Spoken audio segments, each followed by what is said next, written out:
What is calorie density and how can it help you lose more weight? Find out today.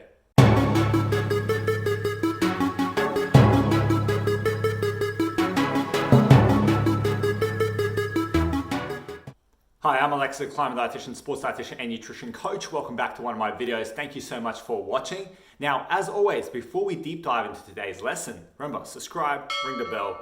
Awesome. So today I'm going to share with you the simple meaning and application of calorie density. What is it and how can it help you transform your body? Well, calorie density is an often underestimated aspect of nutrition, but one when wielded correctly can be super effective at managing your strategy around your weight loss. Well, class has started.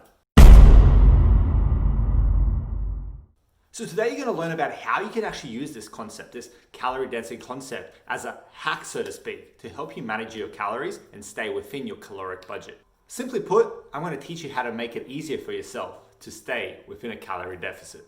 But first, what is calorie density? Well, calorie density is simply the measure of how many calories are in a given volume of food. There are what's called low calorie density foods and high calorie density foods. The trick is to optimize the lower calorie density foods to volumize your diet while strategically eating the higher calorie foods still within the flexible dieting approach.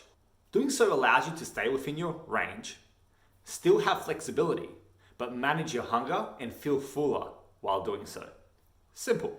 Because see, the fact is that your body is not a calorie tracker, okay? While you are tracking calories, your body in itself is not a calorie tracker. It's a volume tracker. When your body wants to determine how full it is, how satiated it is, it goes by volume, not necessarily by the calories. Doesn't matter if you eat a chocolate bar and it's 300 calories versus, let's say, a few cups of veggies, which is less than 100 calories, okay? It doesn't matter. Your body will still feel more fuller on the veggies than the chocolate bar, even though the chocolate bar has so much more calories because your body goes off volume. So that was a perfect example of a lower calorie density food, which is the veggies, so more volume, less calories, and a high density calorie foods where it's the chocolate bar. Okay, the chocolate bar in a small volume has a lot more calories. And when you use this strategy effectively, when you use it the right way, it's what I call the art of volume eating. The art of volume eating strategy has enabled my clients to be more consistent and more effective and successful with their weight loss efforts. I've even used this with myself when I'm trying to, shred a bit. I will use the volume eating concept so that I can feel fuller while still managing the lower calories because we naturally will feel more hungry when we cut calories. I don't have to tell you how unfun sometimes being in a deficit is, especially when you're a food lover, when you've got a big appetite, and especially when you're going from eating a lot more food to slowly eating less food to achieve that weight loss result. So using volume eating principles, you can enable yourself to still achieve that, but make it easier on yourself. And it goes hand in hand with the 80-20 rule that I preach. Because the 80% that I talk about, the whole foods, they're generally going to be the lower calorie density foods, but higher volume. They're going to be the more filling foods. Think lean chicken versus some salami sticks. 2 slices of bread versus some crumpets. A bowl of fruit versus a bowl of lollies. You get the point. So you need to start looking at volume eating. You need to start looking at this versus just calories, because this is what's going to enable you to be more consistent with staying within caloric balance. Let's use donuts for example. Remember the last time you had a donut? After you had one, you wanted more, but I can assure you that one donut has a lot of calories per volume of food. Okay, yet let's say when you ate like a nice balanced meal with a bit of lean meat, a whole bunch of veggies, something like that, you felt full afterwards. But calorie wise, they might have been comparable. But you see the difference is the donut didn't fill you up because it was lower volume, higher calories, so it can have a bit more of an impact while not really satiating you as much, whereas the balanced meal will be more satiating, but it won't have as much of an impact on your caloric budget. It won't cause a dent in your caloric budget, as I like to say. Makes sense? Good, because volume eating is your friend. But I want to say one thing here. That does not mean that higher calorie density foods are the enemy though. Okay? All these foods can fit within a balanced diet. It's all about the strategy you use and understanding that some foods, if eaten too much or in too high of an amount, will make it hard for you to stay within a caloric deficit. That's all it comes down to.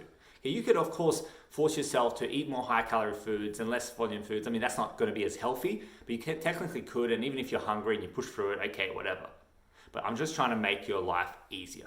So, to recap, calorie density is how many calories per volume of food you have. You want to optimize your diet for higher volume, lower calorie where possible. This all is called volume eating, or how I like to say the art of volume eating, and it goes hand in hand with my 80-20 rule.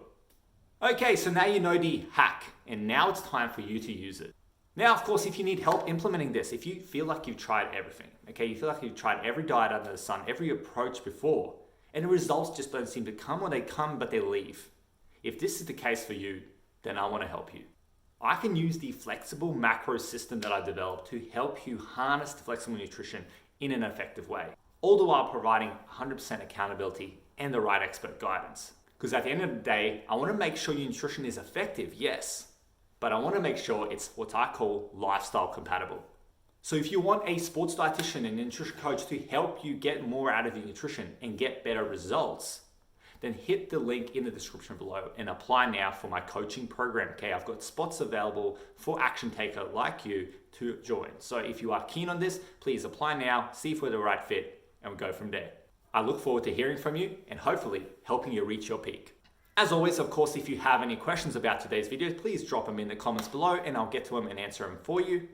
Of course, you can always send any inquiries, any questions, or any concerns to my email at aleksa@theclimbingdietitian.com.